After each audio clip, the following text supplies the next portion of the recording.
وحرام علی قریۃ اہلکناہا، اور اللہ فرماتے ہیں یہ جو ہم نے پچھلی بستیاں ہلاک کر دیا نا، یعنی اب اس میں دھمکی ہے کہ وہ بستیاں دوبارہ نہیں لوٹتی ہیں۔ جزوی طور پر دیکھیں، اللہ کسی مردے کو زندہ کر دے معجزے کے طور پر، جیسے پیغمبروں کے سامنے وہ تو ایک الگ بات ہے، لیکن قاعدہ کلیہ یہی ہے کہ جب ہم کسی بستی کو ہلاک کر دیتے ہیں تو وہ دوبارہ دنیا میں نہیں لوٹتی اور دوبارہ اس کو پھر مہلت نہیں ملتی۔ تو اہل مکہ کو اور لوگوں کو بھی اس سے عبرت حاصل کرنی چاہیے۔ اب یہ سلسلہ اسی طرح چلتا رہے گا دنیا میں۔ آگے اللہ فرماتے ہیں حتی اذا فتحت یاجوج و ماجوج، یہاں تک کہ ایک وقت آئے گا کہ قیامت کی علامتیں ظاہر ہونا شروع ہو جائیں گی اور پھر اللہ اس کائنات کو تباہ کرنے کا ارادہ کر لے گا۔ تو اس میں ایک بہت بڑی علامت کا اللہ نے ذکر کیا کہ قیامت کی ہولناکیوں میں جو پہلی ہولناکی ہوگی اذا فتحت یاجوج و ماجوج، یعنی قیامت کے جو آثار شروع ہو جائیں گے تو یہاں تک کہ یاجوج اور ماجوج کو کھول دیا جائے گا۔ یعنی اس آیت میں اصل میں یہ طرز اختیار کیا گیا ہے کلام اللہ میں کہ لوگ دنیا میں مست ہیں، غفلت میں ہیں، پیغمبر جب دنیا میں آئے تو ان کو فالو کیا، بالآخر پھر پیغمبروں کی تعلیمات سے ہٹتے چلے گئے تو اللہ کہتے ہیں جیسے میں نے پہلے بستیوں کو ہلاک کیا ہے نا، تو میں اس زمین کو بھی تباہ و برباد کروں گا، پوری زمین کو ہلاک کر دوں گا میں۔ لیکن اس ہلاکت کے آثار شروع کہاں سے ہوں گے؟ اس کے آثار میں ایک بہت بڑی نشانی ہوگی یاجوج اور ماجوج کا نکلنا۔ وَهُم مِّن كُلِّ حَدَبٍ يَنْسِلُونَ، اور وہ ہر ٹیلے سے، ہر اونچی آڑ سے نکلنے کی کوشش کر رہے ہوں گے۔ یعنی آڑ کا ذکر اس لیے کیا کہ اکثر رکاوٹ آڑ ہی بنتی ہے، ورنہ میدانوں میں تو کھلے چلے جاتے ہیں، تو میدانوں میں تو وہ کھلے چلے آئیں گے، لیکن جہاں بھی آڑ ہوگی تو وہاں سے بھی تمہیں لگے گا کہ ایک بڑی تعداد میں ایک ہجوم ہے یاجوج اور ماجوج کا، جو انسانوں کو تباہ و برباد کرنے کے لیے ظاہر ہو رہے ہیں۔ اس پر یاجوج ماجوج کی جو تفصیلی بحث ہے وہ سورہ کہف میں بیان کر چکا ہوں، جس کا خلاصہ یہی ہے کہ یاجوج ماجوج ایک قوم ہے، انسان ہے۔ حضرت ذوالقرنین نے ایک آہنی دیوار بنا کے ان کو پہاڑوں کے پیچھے دھکیل دیا ہے۔ ان کی صحیح لوکیشن کا اللہ کے علاوہ کسی کو علم نہیں ہے، اور وہ قرب قیامت میں ظاہر ہوں گے، زمین میں بہت زیادہ فساد مچائیں گے۔ وَاقْتَرَبَ الْوَعْدُ الْحَقُّ، اللہ فرماتے ہیں اور حق وعدہ وہ قریب آ چکا، یعنی اس قیامت کے دن کی اللہ منظر کشی کر رہے ہیں، اس کو ہمارے سامنے رکھے ہیں کہ دیکھو وہ وعدہ قریب آ گیا تمہارے۔ فَإِذَا، کیونکہ یاجوج ماجوج جب ظاہر ہوں گے تو اس کے تو بہت قریبی، بہت ہی کچھ وقت کے بعد ہی قیامت قائم ہو جائے گی۔ فَإِذَا هِيَ شَاخِصَةٌ أَبْصَارُ الَّذِينَ كَفَرُوا، تو اچانک کافروں کی نگاہیں پھٹی کی پھٹی رہ جائیں گی، حیران ہو جائیں گے قیامت کی ہولناکی کو دیکھ کر، اور کہیں گے یا ویلنا قد كنا فی غفلۃ من ھذا، ہائے ہماری بدبختی، ہم تو اس سے غفلت میں پڑے ہوئے تھے، ہم نے تو اس طرف کبھی سوچا ہی نہیں۔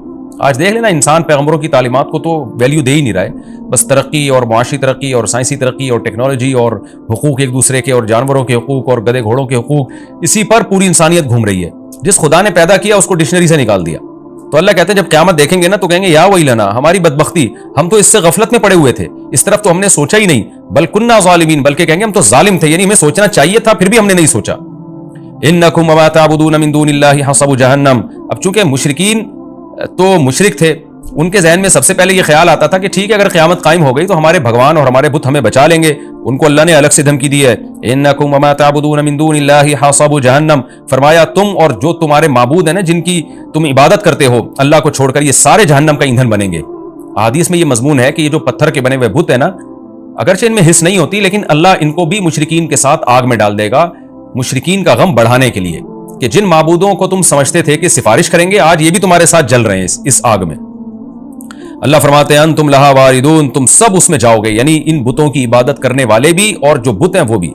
لو کان ہؤلاء آلہۃ، اللہ فرما رہے بتاؤ یہ اگر معبود ہوتے تو ما وردوہا، یہ خود جہنم میں کہاں جاتے، وکل فیہا خالدون، اور یہ سب کے سب عبادت کرنے والے اور معبود یہ سب ہمیشہ ہوں گے اس میں۔ لہم فیہا زفیر، اور ان کے لیے اس جہنم میں شور و چیخ و پکار ہوگی۔ وہم فیہا لا یسمعون، اتنا شور ہوگا کہ یہ ایک دوسرے کی آواز نہیں سن پائیں گے۔ دیکھیں قرآن مختلف موقع کے مختلف درجات کو بیان کرتا ہے، حالات کو، قرآن ہی سے پتہ چلتا ہے کہ جہنمی ایک دوسرے سے بات بھی کریں گے، اور ظاہر ہے جب بات کریں گے تو سنیں گے بھی، تو اس سے یہی مراد ہے کہ جہنم میں جب ان کو عذاب ہو رہا ہوگا تو وہ عذاب میں تو چیخ و پکار میں کسی کی بات سنائی نہیں دے گی، لیکن ایک نوعیت کا عذاب پھر یہ بھی ہوگا کہ ایک دوسرے کی بات اللہ ایک دوسرے کو سنوائے گا تاکہ ایک دوسرے کو رسوا کریں، ایک دوسرے کو تانے دیں۔ تو یہ مختلف موقعوں کے مختلف عذاب ہے جن کا قرآن تذکرہ کرتا ہے۔ اللہ ہم سب کو اس آگ سے محفوظ رکھے۔ اور یہ جو اللہ نے کہا کہ ان سب وہاں چیخیں گے پکاریں گے، تو علماء نے لکھا ہے اس سے وہ ان کے پتھر کے بنے ہوئے بت مراد نہیں ہے، کیونکہ ظاہر ہے وہ تو بے جان ہے، وہ کیا پکاریں گے، وہ معبود جو زندہ ہوں گے، جن میں شعور ہوگا، کیونکہ دنیا میں ایسے بھی لوگ ہیں جنہوں نے اپنی عبادت خود کروائی ہے لوگوں سے، جیسے فرعون نے کہا تھا انا ربکم الاعلی، تو چیخ و پکار ان معبودوں کی ہوگی جنہوں نے لوگوں کو اپنی عبادت پہ مجبور کیا یا اپنی عبادت کی ترغیب دی۔ ان الذین سبقت لهم من الحسنى، اب سوال پیدا ہوتا ہے اچھا جی عیسیٰ ابن مریم کی بھی تو عبادت ہوتی ہے، تو اللہ نے تو کہہ دیا کہ تم اور تمہارے جتنے جھوٹے معبود ہیں، جھوٹے خدا ہیں، سب کو جہنم میں ڈالوں گا۔ لیکن بہت سے بزرگان دین ہیں، وہ ساری زندگی توحید کی دعوت دیتے رہے، لیکن مرنے کے بعد ان کی قبروں کو لوگوں نے عبادت گاہ بنا لیا، تو وہ بھی تو جھوٹے معبود تھے۔ تو عیسیٰ ابن مریم کی بھی عبادت ہوئی، تو وہ بھی تو اللہ تو کہہ رہا ہے کہ سارے کے سارے جھوٹے معبود جہنم کا ایندھن بنیں گے۔ تو آگے اللہ نے فرمایا نا ان الذین سبقت لہم من الحسنی، ہاں وہ لوگ جن کے لیے ہماری طرف سے پہلے ہی ایک اچھا کلمہ لکھا جا چکا ہے، یعنی وہ پہلے ہی سے اچھے لوگ ہیں، ان کے لیے پہلے ہی جنت لکھی جا چکی ہے۔ اولئک عنہا مبعدون، یہ نیک لوگ اس سے دور ہوں گے، کیونکہ انہوں نے خود لوگوں کو اپنی عبادت پہ نہیں لگایا، لوگوں نے ان کے ساتھ زیادتی کی اور ان کو معبود بنا لیا۔ تو جو وہ لوگ جن کے بارے میں اچھی بات پہلے سبقت کر چکی ہے، اللہ فرماتے ہیں ان کو میں جہنم میں نہیں ڈالوں گا۔ لا يسمعون حسیسها، وہ تو جہنم کی آہٹ بھی نہیں سنیں گے۔ علماء نے لکھا ہے اس سے مراد ہے جنت میں جانے کے بعد، کیونکہ حساب و کتاب میں جہنم کے پل سے ہر ایک کو گزارا جائے گا، اس میں تمام پیغمبر، تمام شہداء، کیونکہ وہ تو سورہ مریم میں اللہ نے بتا دیا وَإِن مِّنكُمْ إِلَّا وَارِدُهَا، تم میں سے ہر شخص جہنم کے پل پہ سے گزرے گا، جس کو پل صراط کہا جاتا ہے۔ لیکن اللہ تعالیٰ جنت میں داخل کرنے کے بعد ان کو جہنم سے دور کر دیں گے اور جہنم کی آہٹ بھی ان کو سنائی نہیں دے گی۔ وَهُمْ فِي مَا اشْتَهَتْ أَنفُسُهُمْ خَالِدُونَ، اللہ فرماتے ہیں جو چاہے گا ان کا دل، ان نعمتوں میں یہ ہمیشہ ہمیشہ رہیں گے۔ لا يحزنهم الفزع الاکبر، اور بڑی گھبراہٹ بھی ان کو غم میں نہیں ڈالے گی۔ بڑی گھبراہٹ وہ ہوگی جو نفخہ اولا، یعنی جب سور پھونکا جائے گا نا، لوگ قبروں سے نکلیں گے، اس وقت بہت زیادہ خوف کا غلبہ ہوگا لوگوں پہ، اور سب اس خوف میں مبتلا ہوں گے، حساب و کتاب کا جو خوف ہوگا۔ تو اللہ فرماتے ہیں یہ بڑی گھبراہٹ اور بڑی جو ایک نفخہ اولا ہے، یہ بھی ان کو غمزدہ نہیں کرے گی۔ لیکن علماء نے لکھے اس سے بھی یہ مراد ہے کہ مستقل طور پہ غمزدہ کرنا، وقتی خوف تو ہر ایک کو ہوگا، قرآن سے یہ بات ثابت ہے، لیکن اللہ نیک لوگوں سے اس خوف کو جلدی دور کر لیں گے۔ اور جو میدان حشر کا جو خوف ہے، جو حقیقی خوف ہے، جو لمبا خوف ہوگا، وہ صرف نافرمانوں کو ہوگا۔ لیکن قرآن و سنت سے یہ بات ثابت ہے کہ ابتدائی مرحلے میں سارے خوف زدہ ہوں گے۔ وَتَتَلَقَّاهُ الْمَلَائِكَةُ، اور فرشتے ان سے ملاقاتیں کریں گے، ملاقاتوں کا مطلب مرحبا کہیں گے ان کو، هَذَا يَوْمُكُمْ، اور ان کو خوشی سے فرشتے مبارکباد دیتے ہوئے کہیں گے یہ ہے تمہارا وہ دن الَّذِي كُنْتُمْ تُوعَدُونَ، جس کا تم سے وعدہ کیا جاتا تھا۔ یوم نطوی السماء کطی السجل للکتب، اللہ فرماتے ہیں ہم آسمان کو، کیونکہ جب پہلا سور پھونکا جائے گا تو ہم آسمان کو ایسے لپیٹ دیں گے جیسے دستاویز کو لکھی ہوئی تحریر کے لیے لپیٹ دیا جاتا ہے۔ کما بدأنا اول خلق نعید، جس طرح ہم نے اول خلق کی ابتدا کی تھی اب اسی طرح لوٹا دیں گے۔ یعنی انسان حیران ہو رہا ہے نا کہ یہ اللہ تعالیٰ اتنی بڑی بڑی باتیں کر رہا ہے، میں آسمانوں کو لپیٹ دوں گا، میں یوں کر دوں گا، میں کائنات تباہ کر دوں گا، تو یہ کیسے کرے گا؟ اللہ نے فرمایا جیسے پہلی دفعہ کیا تھا دوبارہ بھی کر دوں گا میں، میرے لیے کیا مشکل ہے یہ کام، وعدن علینا، اور یہ ہم پر وعدہ ہے۔ کیسے چیلنج کر رہا ہے اللہ تعالیٰ، دیکھیں، یعنی انسان کہہ رہا ہے نہیں کچھ ہوگا، یہ سب ایسی باتیں ہو رہی ہیں، اور اللہ کہہ رہا ہے وعدن علینا، میں کر کے دکھاؤں گا یہ، انا کننا فاعلین، پھر اللہ نے تاکید کی ہم یہ کام کر کے چھوڑیں گے، لہذا اللہ کو چیلنجز مت دو، اپنے عمل کو ٹھیک کرنے کی کوشش کرو۔ اور اللہ اب مشرکین کو بھی دھمکی دے رہے ہیں کہ صرف دنیا میں نہیں، صرف آخرت میں نہیں، دنیا میں بھی نیک لوگوں کو میں غلبہ دوں گا۔ وَلَقَدْ كَتَبْنَا فِي الزَّبُورِ، ہم نے زبور میں یہ بات لکھ دی تھی، من بعد الذکر، نصیحت کے بعد، کہ ان الارض یرثها عبادی الصالحون، یعنی اللہ نے پہلے نصیحتیں دی، احکام بتائے اور بتا دیا کہ میرے نیک بندے ہی زمین کے وارث ہوں گے۔ زبور کا تذکرہ شاید اس لیے کیا کہ داؤد علیہ السلام کو اللہ نے زبور دی، اسی میں اللہ نے بتا دیا، اور اللہ نے زبور میں یہ وعدہ جو کیا تھا پورا کر کے بھی دکھایا۔ داؤد اور سلیمان علیہ السلام کی خلافت اللہ نے پوری دنیا پہ قائم کر دی، تو اللہ فرماتے ہیں یہ بات ہم نے زبور میں لکھ دی تھی۔ اور یہ حدیث سے بھی مضمون ثابت ہے کہ جیسے مسلمانوں کا نشأۃ اولا ہوا، اللہ نے اسلامی خلافت کو دنیا میں قائم کیا، تو حضرت عیسیٰ ابن مریم کے دور میں اللہ دوبارہ کفر پہ اسلام کو غلبہ عطا فرمائے گا، اور یہ زمین کے وارث پھر اہل اسلام ہی بنیں گے۔ اور اگر ہم زمین سے مراد جنت کی زمین مراد لیتے ہیں پھر تو بالکل واضح بات ہے۔ آگے اللہ فرماتے ہیں ان فی ھذا لبلاغا لقوم عابدین، ہم نے جو مضمون بیان کیا اس میں جو لوگ اللہ کی عبادت اور غلامی کرتے ہیں ان کے لیے پیغام کا صاف صاف پہنچا دینا ہے۔ ان کو بات سمجھ میں آ گئی ہوگی، جو اللہ کو نہیں مانتے، اللہ کی عبادت پہ آنا ہی نہیں چاہتے، ان کو سمجھ میں بات نہیں آ سکتی۔ وما ارسلناک الا رحمۃ للعالمین، اور اے نبی ہم نے آپ کو تمام جہان والوں کے لیے رحمت بنا کے بھیجا ہے۔ کافر یہ سمجھتے ہیں کہ جب سے آئے ہیں ہمارے لیے ٹینشن بن گئے ہیں، ہم باپ دادا کے دین کو فالو کر رہے تھے، نہ کوئی جہنم کی بات تھی نہ کوئی اور باتیں تھیں، تو وہ اشکال کرتے، اللہ نے فرمایا کہ ہم نے رحمت بنا کے بھیجا ہے تاکہ لوگ آپ پر ایمان لائیں، جنت میں جائیں، اپنی زندگی کو بھی سدھاریں، آخرت کو بھی سدھاریں، اور ایک دوسرے کے حقوق ادا کریں، زمین میں امن پیدا ہو۔ تو آپ رحمت کا ذریعہ ہیں، یہ نہیں مان کے آپ کو زحمت سمجھ رہے ہیں، تو یہ آپ کا قصور نہیں ہے، ان کا قصور ہے۔ تو اللہ نے انسانوں کو بھی بتا دیا کہ پیغمبر صلی اللہ علیہ وسلم تمہارے لیے رحمت ہے، ان کو زحمت مت سمجھو۔ اب چونکہ اس صورت کا مضمون ہی توحید ہے، اس لیے خلاصے کے طور پر اللہ اس مضمون کو دہراتے ہیں۔ قل انما یوحی الی، اے نبی اب آپ خلاصے کے طور پر ان کو یہ بات بتا دیجئے، چونکہ میری جو اصل دعوت ہے وہ کیا ہے، میری طرف وہی کی جاتی ہے، انما الہکم الہ واحد، کہ تمہارا معبود صرف ایک معبود ہے، اسی کی عبادت کرنی ہے۔ فہل انتم مسلمون، تو کیا تم فرما بردار بنو گے اب بھی اتنا کچھ سننے کے بعد بھی؟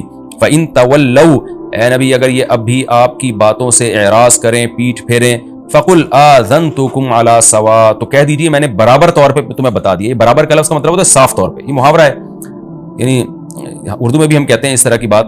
تو ہم اے نبی آپ کہہ دیجیے میں نے تمہیں صاف طور پر کھلے لفظوں میں اللہ کا پیغام سنا دیا ہے. وَإِنْ أَدْرِي، اب مجھے نہیں پتا، اقریب ام بعید ما توعدون، کہ جس عذاب کا اللہ نے تم سے وعدہ کیا ہے وہ قریب ہے یا دور. کیونکہ بار بار نا وہ ایک ہی بات پہ اٹکتے تھے کہ پھر جلدی عذاب کیوں نہیں آتا، جلدی عذاب کیوں نہیں آتا، ڈیٹ بتائیں عذاب کی. تو اے نبی کہہ دیجئے میں نے پیغام پہنچا دیا، اب مجھے نہیں پتا عذاب جلدی آئے گا کہ دیر سے آئے گا. وَإِنْ أَدْرِي لَعَلَّهُ إِنَّهُ يَعْلَمُ الْجَهْرَ مِنَ الْقَوْلِ، اللہ جانتا ہے جہر والی بات بھی، وَيَعْلَمُ مَا تَكْتُمُونَ، اور جو تم چھپاتے ہو وہ بھی اللہ جانتا ہے. کیا مطلب؟ اللہ کا علم کامل ہے، تو جس کا علم کامل ہے اس کو پتا ہے کہ قیامت کب آئے گی. میرا علم کامل نہیں ہے تو مجھ سے کیوں پوچھتے ہو، اور اللہ مجھے نہیں بتاتا کہ کب آئے گی. جتنا اللہ نے بتایا وہ میں نے تم تک پہنچا دیا. وَإِنْ أَدْرِي لَعَلَّهُ فِتْنَةٌ لَكُمْ وَمَتَاعٌ إِلَىٰ حِينٍ، اور پھر آپ صلی اللہ علیہ وسلم نے یہ بتایا کہ مجھے تو یہ بھی علم نہیں ہے کہ اللہ عذاب ٹال کیوں رہا ہے. اس لیے ٹال رہا ہے کہ تمہیں آزمائش میں ڈالنا چاہتا ہے وہ، یا اس لیے ٹال رہا ہے کہ اللہ تمہیں کچھ دن نعمتیں مزید دینا چاہتا ہے. یعنی آزمائش تو یہ ہے کہ عذاب ٹلے گا تو تمہاری آزمائش ہوگی، تمہیں غور و فکر کا موقع ملے گا، کچھ لوگ ایمان لائیں گے، کچھ نہیں لے کر آئیں گے. عذاب فوراً آ گیا تو ساری جہنم میں چلے جاؤ گے. تو یہ تم پر رحمت بھی ہو سکتی ہے اللہ کی طرف سے کہ مہلت دے رہا ہے، بہت سے ایمان لے آئیں گے. اور یہ بھی ہو سکتا ہے کہ اللہ تمہیں آخرت میں پکڑے گا اور دنیا میں کچھ نعمتیں دینا چاہ رہا ہے.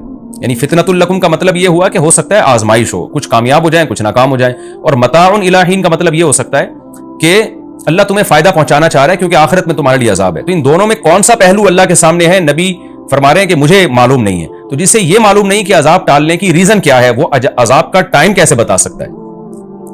پھر آگے اللہ تعالیٰ آخر میں اپنے نبی صلی اللہ علیہ وسلم کے کلام کو نقل کرتے ہیں کہ آپ نے پوری صورت ان مشرکین کو سنائی، پورا توحید کے مضمون سنایا. تو آپ صلی اللہ علیہ وسلم اللہ سے دعا مانگتے تھے کہ اللہ دلائل کی دنیا میں حجت تمام ہو گئی ہے، تو عملی دنیا میں حجت تمام کر دے، تو اسلام کو غلبہ دے دے، ان کو بتا دے کہ یہ لوگ حق پر نہیں ہیں.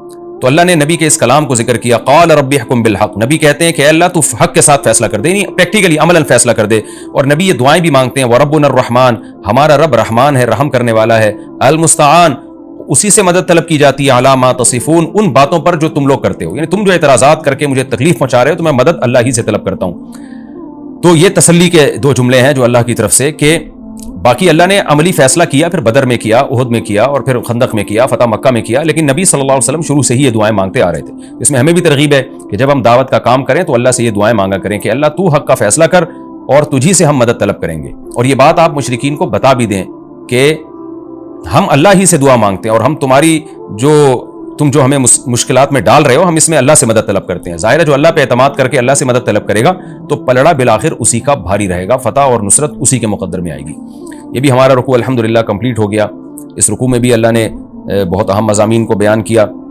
ایک تو یہ کہ نیک اعمال پہ ایمان کے ساتھ نیک اعمال قابل قبول ہیں. بستیوں کو اللہ ہلاک کر دیتے ہیں، دوبارہ زندہ نہیں کرتے اللہ ان بستیوں کو، اور نام و نشان مٹ جاتا ہے ان بستیوں کا. اور قیامت کی ہولناکیوں کا اللہ نے تذکرہ کیا کہ پہلی علامت یاجوج ماجوج کا ظاہر ہونا ہوگا. وہ خود سائنس کے لیے ایک چیلنج ہوگی، بہت بڑا چیلنج ہوگی. اور پھر آہستہ آہستہ قیامت کی علامتیں آئیں گی تو اہل کفر کی آنکھیں حیرت سے پھٹی کی پھٹی رہ جائیں گی، اور وہ کہیں گے ہمیں تو اس کی توقع ہی نہیں تھی.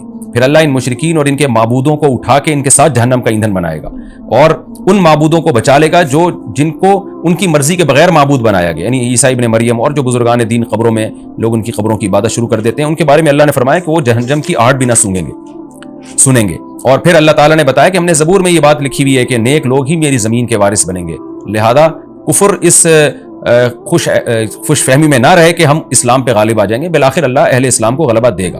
اور اس میں ایک اہم ترین آیت یہ بھی ہے کہ اللہ نے پیغمبر صلی اللہ علیہ وسلم کو رحمت للعالمین بنایا ہے. کاش یہ بات آج کافر کی سمجھ میں آ جائے کہ اسلام آپ کے لیے رحمت ہے، عذاب نہیں ہے. لوگ اکثر یوٹیوب پہ میں نے دیکھا کمنٹس کر رہے ہوتے ہیں غیر مسلم کہ ہم اسلام سے بچے ہوئے ہیں، عیش کی زندگی میں ہیں. بھائی آپ اسلام میں آؤ گے تو آپ کو خوشیوں والی زندگی ملے گی، کیونکہ اللہ نے محمد صلی اللہ علیہ وسلم کو جہان والوں کے لیے عذاب نہیں بنایا بلکہ جہان والوں کے لیے رحمت بنایا ہے. اور آخر میں برات ہے کہ پھر بھی نہیں مانتے تو اے نبی آپ ان سے کہہ دیجئے کہ میں نے پیغام بھی پہنچا دیا ہے اور میں دعا بھی اللہ سے مانگتا ہوں، اور میں یہ تو بتا سکتا ہوں عذاب آئے گا، عذاب کا ٹائم میں نہیں بتا سکتا.